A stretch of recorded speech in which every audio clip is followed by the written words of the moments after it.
Hey all, Jeremy here. Welcome to the WampaDude Channel, and it is time for Ivar and me to put together a wrap-up of 2024. And if you saw the channel, if you saw how eclectic it was, and another year of crazy broken promises of me telling you how to stilt walk, that was not the plan. That was not the plan at all. But you know what? There was some highs, but there was a lot of lows. And just like 2023, we ran into some real world problems.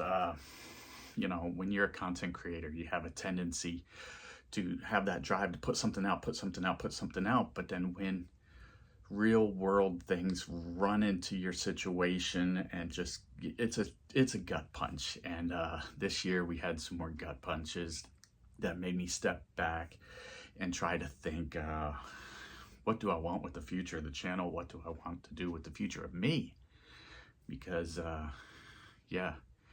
as we started the year, I got fired. I got laid off. My job of over 20 years, yeah, I'm that old. My job of over 20 years outsourced me. I had a job that supported this channel, supported my family, and it was steady. It was good for a long time, but when you go through multiple ownerships and next thing you know, cost cutting in this, the economy the way it is, your job is going to get outsourced. And that's how I started the year.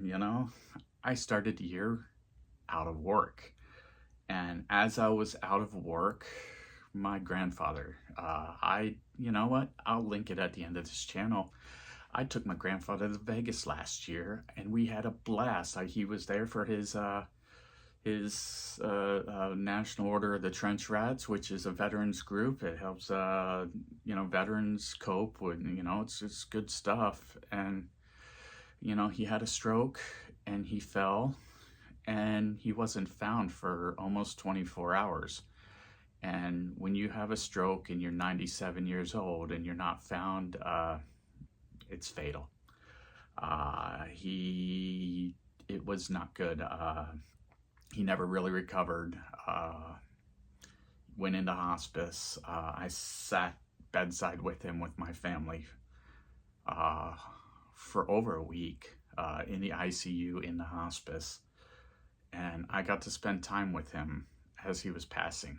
And, maybe losing my job was a blessing in disguise, because I was able to mourn at my own pace. Especially coming after a year where I lost my father, and I lost my father-in-law, and I lost two best friends. I was realizing that all of the male influences that I have in my life are dying or gone. I only have my uncles left, and it is what it is there. As a man, you're always looking for somebody to tell your accomplishments to show your worth, to show that you can support your family. And now that I don't have those influences in my life anymore, it's a heavy weight on my shoulders. I have to do it as a father of two boys, and knowing how to take care of boys, and now that they don't have older male influences in their lives, it's all on me now.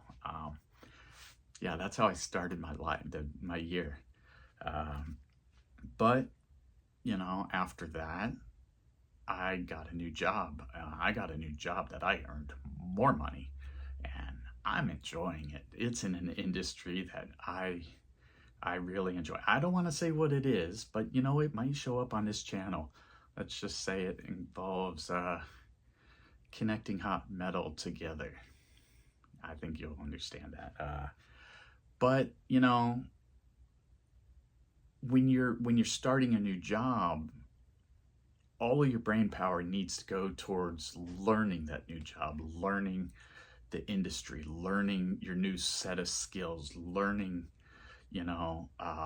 showing your worth. I mean, that's a big part of all of this, is showing your worth. And that's what I needed to show to this new company. And, stepping home I'm exhausted because I'm learning so much new stuff, all new machinery, all new everything. And it's, you know, my resources and my creativity ended up going towards trying to find a stability to support my new family, my new job, and to support the family and pay the bills. Because when you lose your job at 23 years, all of a sudden there's so much doubt of, how am I going to pay the bills? How am I going to put food on the table? How am I going to do this? How am I going to do that? And you know, I always wanted to be the number one provider in the family. And, you know, with this new job, again, I'm the number one provider, and I am very proud to say that. Now, what happened after that? I tried putting out some videos. I filmed a lot. You know, after my grandfather passed, I got a little bit of an inheritance.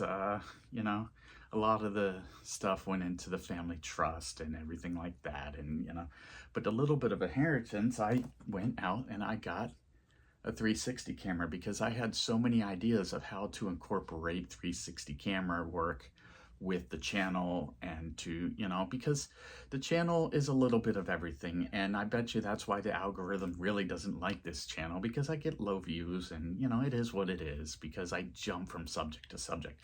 One day it's tutorials, next day it's travel events, and next thing you know, it's like something silly, like, you know, putting a skeleton out in a hurricane. Yeah, that's a foreshadowing of what else happened this year. You know, I wanted to film, and I tried my hardest to learn with this thing, and I put out some videos, I put out some stuff on the channel, you know. So I like the idea of being able to film in 360. You know, I got an Oculus, and, you know, to be able to sit there and relive some of the things that I do and see it in 360. But, you know, I know that there's not much of a market for that. Maybe, kind of, sort of, I don't know. But is it a gimmick? Is it something that you watch for a couple minutes and then you buy an Oculus, you buy a VR system, and next thing you know, hey, look, here it is, and then it's, you know, sits in the dust. But I think that's what happens with those things. But I still love the idea of being able to film and edit afterwards. The Insta360 stuff is great because you can film and not have to pay attention to pointing and all that other stuff, and then re-edit it and reframe it later. The settings on the camera, I'm still learning. My last video before this, I just went and mounted this up on a parade just so you can see, you know, I still do some 501st stuff every once in a while, and I just did that. I put the camera on the parade, and, you know, you can watch the reaction that we see as costume characters from our perspective as we're passing by the crowd, and the crowd's excited to see Darth Vader next to me and everything. But, you know, where that camera came in handy this year was the hurricanes. Yeah, I live in Tampa Bay, and our town got destroyed by hurricanes.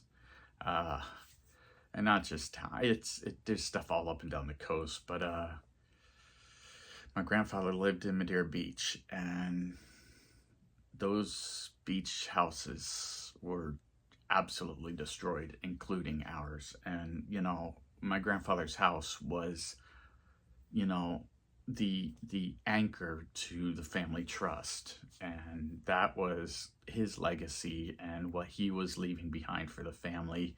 And he constantly said, I want this house to be what supports the family and the generations to come, because he knew that when he moved into that house in 1965, paid $15,000 for it, it was worth a heck of a lot more because of the location. It was on the intercoastal. It was right there next to the Gulf. And, you know, that was his legacy. That's what he had pride in, his house.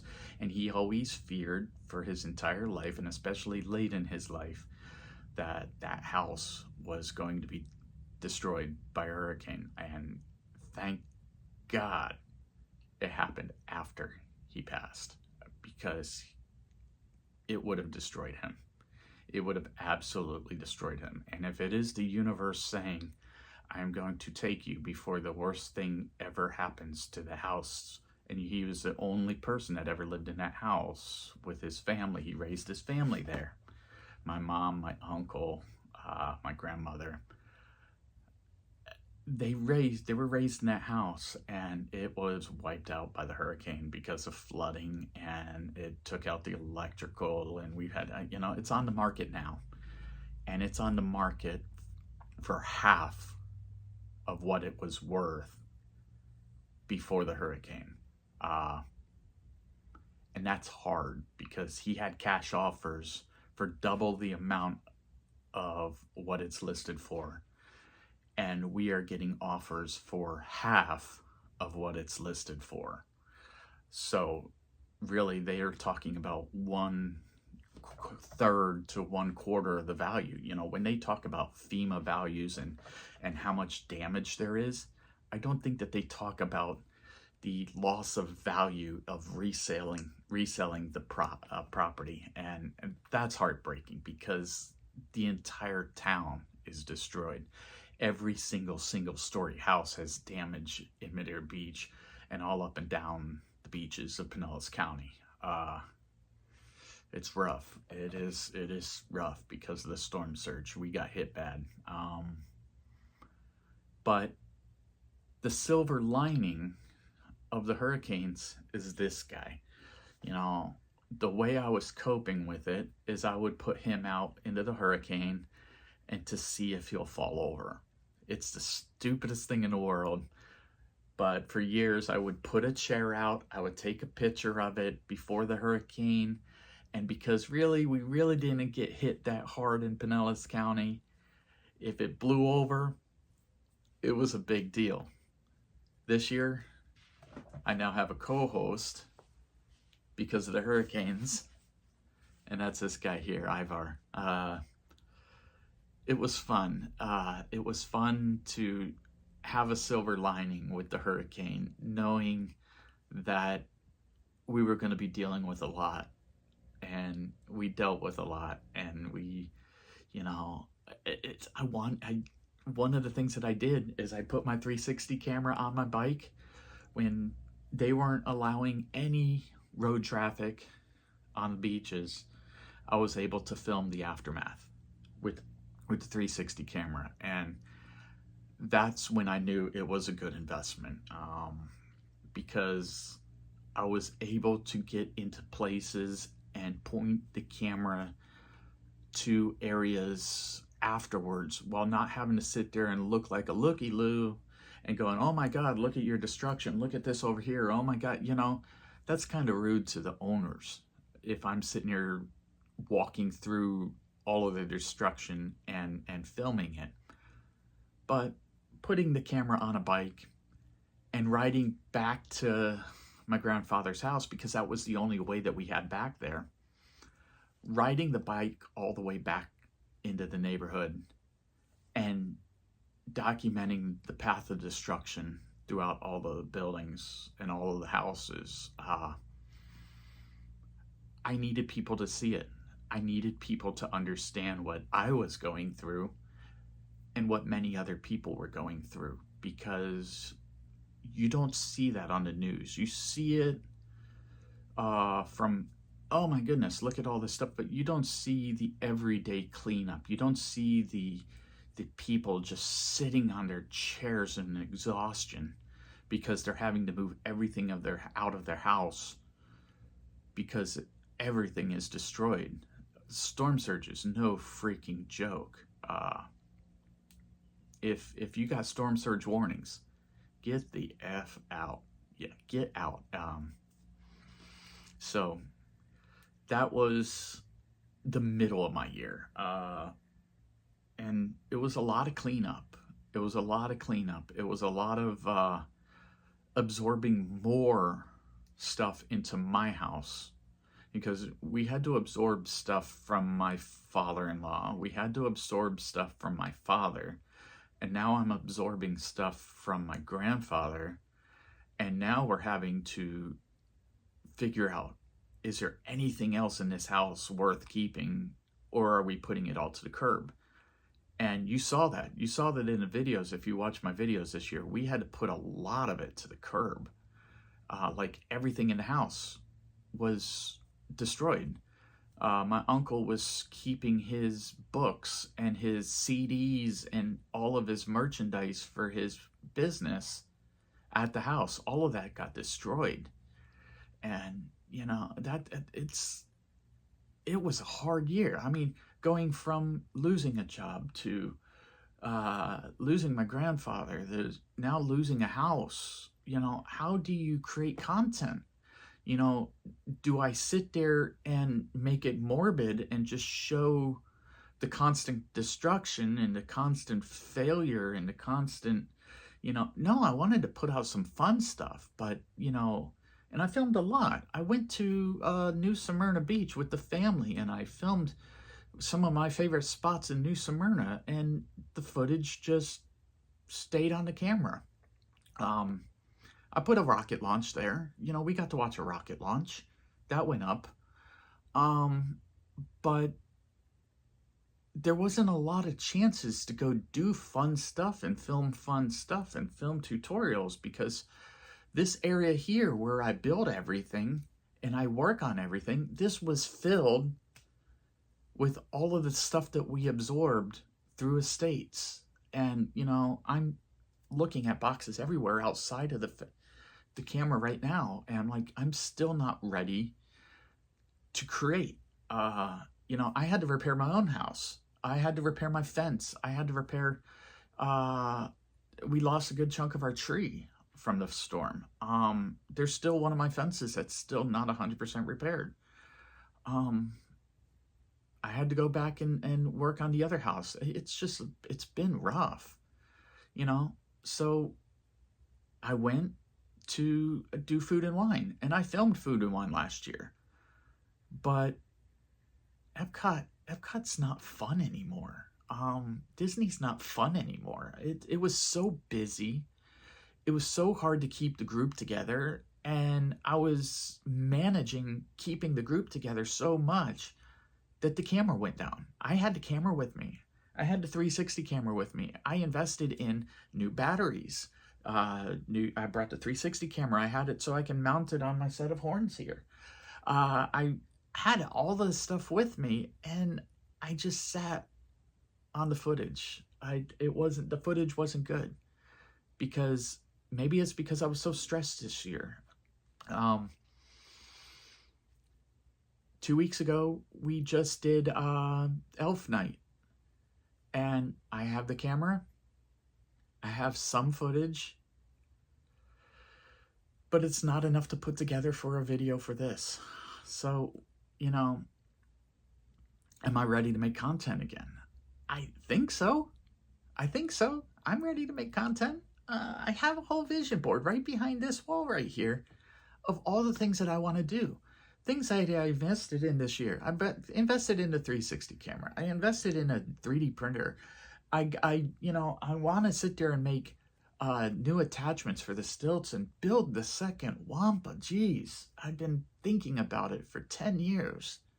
And that's how this channel started, was building a Wampa. But I also have to be energized enough to participate in public and become a costumer again, and become a maker again, and become a content creator again. And it's so hard when you're dealing with so much other stuff. And that's not making excuses. I'm just saying that content creating is not easy, because not only do you have to have the ideas to make something, but you also have to be in the right mindset. You have to be in the organizational mindset to put everything together. And when you're dealing with life-altering moments like losing a house and losing a family member and losing a job, it's hard. And that's why 2024 can get the F out of here, and I'm ready for 2025.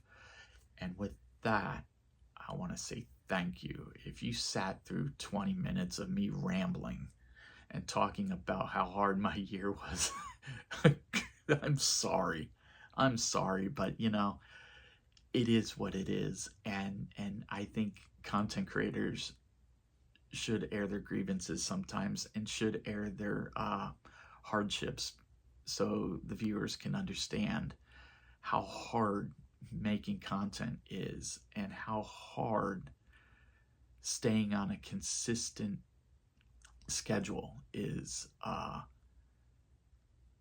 with that, let's bring on 2025. Let's have a good time. Let's get myself back up onto stilts. Let's make some content. And I think 2025 is going to be much better. Now, economy, or I don't know. What's next? What can happen that'll upheaval? What's the next upheaval? Bird flu? I don't know. Something's going to happen. Something's going to happen that's going to shake up society. And I don't know. I'm running out of people to die around me. Oh, I lost my godmother too. 8 months in a hospital. And telling my godfather that everything's going to be okay. It wasn't. But that was rough. It's really hard on my mom. And I think a lot of time when I could be making content, I was taking care of my mom too. I was keeping her mentally well. Losing her husband, losing her father, losing her best friend. Yeah, that's what my life has been. A lot of, hey, making content's great, but hold up, let me take care of family. And I think that's important. With that, I'm out. Bring out 2025. Have fun. Enjoy. We're going to go big in 25. Later.